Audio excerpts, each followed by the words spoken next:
Starting in June, Sony's going to be integrating PlayStation Plus, their online service, with PlayStation Now, their subscription service, into one service which had been codenamed Spartacus, with 3 pricing tiers in an effort to compete more directly with Game Pass Ultimate. And while they are making a step in the right direction, there is a banana peel in their path and they are slipping on it and falling a little bit short when it comes to nipping at the heels of Game Pass. In this video, we're going to cover everything there is to know about PlayStation's upcoming service, PlayStation Plus Essentials, Extra and Premium packages, their pricing, what's looking pretty strong, and what's a little bit flaccid or limp.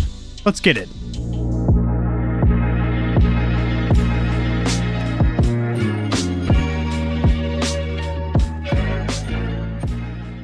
Alrighty, Stallions and Stallionettes, welcome to the Gamer Heaven. I am your host, AK40 Kevin. Sharing my screen, I have a couple of articles pulled up that will be cited or sourced down there in the description below, as I do anytime I cover any news in the gaming community or industry. This one is from No Techie and came out 6 hours ago, and it's a rundown of what this new service is and some of the pricing tiers available. And this is going to be integrated directly with PlayStation Now. That was one of my biggest gripes with PlayStation's subscription service, PlayStation Now, is that it didn't integrate with PlayStation Plus. So you had to pay for a separate service to get online multiplayer, discounts in the store, and all those other goodies, as where Game Pass Ultimate had been integrated with Xbox Live Gold. So I am proud to announce that PlayStation Now is going to be integrated with Plus, which I still find it completely asinine. Her face is a 3, but her ass is a 9. That Sony, Nintendo, and Xbox are still charging for online multiplayer support. Granted, some free-to-play games like Warzone and Fortnite, you can get away without it. But on PC, since the dawn of time, you have not needed to pony up any extra shekels in your coin purse to unlock multiplayer with your friends on other platforms. So this service, which was originally called Spartacus, so if you've heard me cover any gaming news in the past about Spartacus, this is this service rolling out in June. So there are 3 pricing tiers. We are going to cover these in a little bit more detail, as Sony is offering a quarterly and annual rate for discounts and also so they can get your money up front. Now, one of the biggest pros going for PlayStation Plus's offering here is that they do offer quarterly and annual pricing as opposed to just monthly. As we're on Game Pass over here, you can only get it monthly, and it does come out to be a cheaper deal with PlayStation Plus. However, you simply aren't getting as much content. Now, with PlayStation Plus Essential, it's in essence the same PlayStation Plus service that exists currently, which gets you 2 downloadable games a month, discounts in the store, save game cloud storage, which is a big one for me because I do have 2 PlayStation 5s, one in here that I screen capture via a capture card for content, and then one in the living room for casual play. So it's awesome if you have a PS4 and a PS5, or 2 4s and a 5, or whatever. It's very nice that you can continue your game progress in another room on another device, and access to online multiplayer for most games, it says. Now, it doesn't list the pricing over here, but if we pop over to this article, it is currently $9 a month, and that ain't gonna change. Now, for PlayStation Plus Extra, you get all the benefits of Essential, but you also get a catalog of around 400 PS4 and 5 games. These aren't listed yet. We're going to have to see closer to June, but I do foresee a lot of those being PS4 titles and a lot of those being some of the lesser known PS4 titles. But this is good news. They can be downloaded at any time while you are a member. Downloaded. That is critical because when PlayStation Now launched, which is their subscription service, the majority of the games were streaming, and this was at a time 2-3 years ago when internet speeds weren't where they are today. And even nowadays, we've seen it with Google Stadia and Amazon Luna and some of the other streaming platforms, NVIDIA GeForce Now. Game streaming, cloud streaming just simply isn't where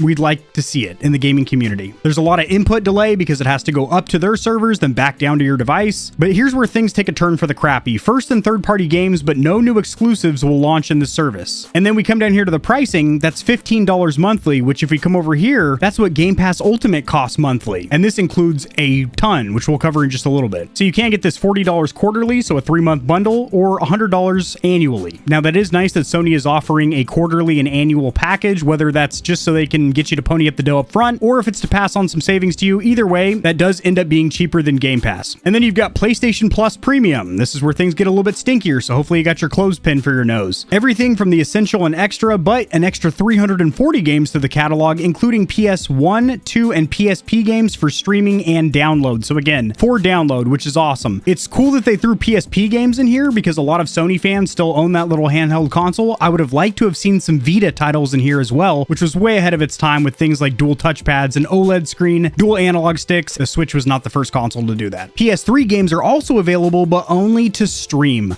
Gross. And it has been explained by Jim Ryan and Sony that it's very difficult to emulate PS3 games and whatnot. But here's what throws a little wrench in that cog and that line of questioning. The PC modding community, people that do this for fun, for a hobby, for a passion project, are able to emulate PS3 games, even on mid-end PCs, pretty easily. But the fact that Sony won't spend a little bit more time and effort to make this available, it truly does show. This right here, the fact that it's streaming only for PS3, shows that not only they do not have the budget of Microsoft, which you already knew that with the acquisition acquisition of Activision Blizzard for $68.7 million.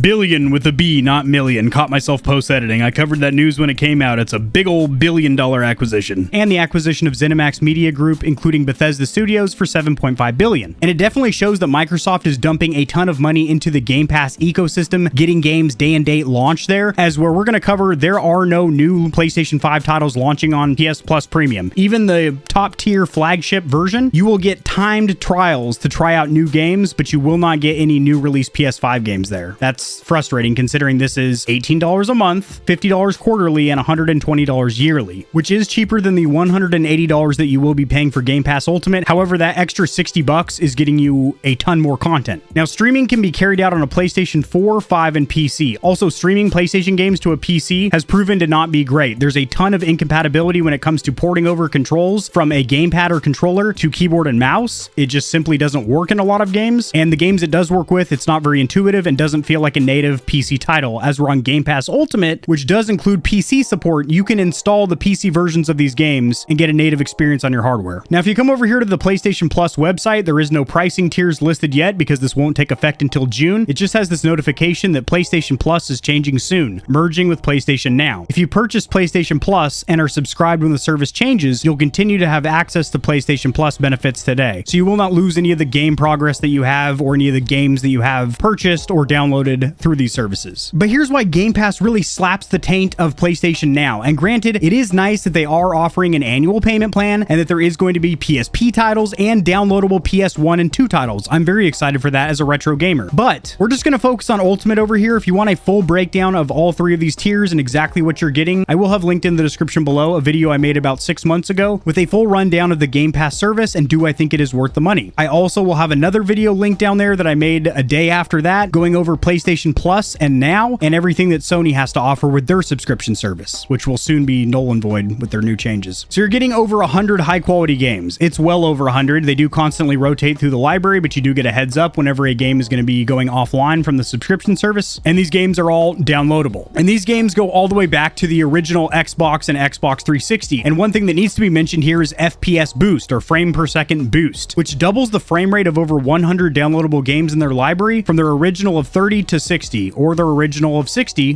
to 120, bringing a lot of these older titles into the modern era, which is great if you want to revisit some old games or you missed out on them originally. Now, this is huge, and this is where there's a big separation between the two subscription services. Xbox Game Studios titles, so first-party Microsoft games, launched the same day as release. So we saw that with Halo Infinite. We'll see that with any Gears of War. We'll also see that with any Bethesda games, for example, Starfield coming up. As long as everything goes swimmingly with the acquisition of Activision Blizzard, we're talking about all of the Call of Duty titles and all their other awesome IPs. As we're with the new PlayStation Spartacus, you're only getting time trials, and that's only with the premium $120 a year package, where you can test out games for a limited amount of time. You'll probably have a timer in the top right of your screen. That's not nearly the same. Plus, they also have cloud streaming over here, but it's not forced. None of these games are forced to be cloud streamed, but xCloud, which is Microsoft's proprietary cloud streaming, has proven itself to work very good on mobile phones, lower spec PCs, tablets. Originally, it was just on Android. Now it's been ported over and works with Apple iOS as well. So that is a good feature. Free perks, including in-game content and partner offers. So you will get a lot of exclusive DLC and skins. Plus, you're also getting gold included, which includes 3 free downloadable games a month, discounts in the store, and of course, online multiplayer. And then on top of that, you're getting Electronic Arts Play, which is the whole EA library. So Battlefield, Need for Speed, FIFA, Madden, anything that EA makes. And at the end of the day, the breakdown is this. You're getting a lot more value with Game Pass, even though you are paying $60 more a month. But it does seem like PlayStation is making a step in the right direction by offering downloadable PS1 and 2 games, an annual pricing option. But the fact that they do not have first-party Sony Interactive Entertainment titles launching day and date on this subscription service, the fact that you can only stream PlayStation 3 games, and the fact that if their library is going to be stacked with quantity, not quality, which we have seen with their streaming platform in the past, there's going to be a lot of titles that you're going to have to skim over those thumbnails to get to the goodies. The same could be said for Game Pass, but generally the majority of the games are high quality. And at the end of the day, the biggest thing that Game Pass has going for it is that it's integrated seamlessly with Windows 10 and 11 PCs, Microsoft Xbox, Microsoft PCs. You save your progress on your PC, then go into your bedroom where you have a Series S or Series X or your Xbox One, shoot, and you're able to pick up the progress over there. Not to mention, like I said, a lot of those games are FPS boosted with a doubled frame rate. Sony's not doing that. That'd be kick-ass. I do not think the new PlayStation Plus is a bad program. In fact, I think it is a substantial upgrade over what is currently offered with the PlayStation Now and PlayStation Plus being separate services. At the end of the day, Game Pass is still appearing to be a better value. I want to hear your comments. Drop them down there in the comment section below. We'll get a little forum going on, a little conversation. Oh yeah, I didn't knit this shirt, by the way. Into the AM.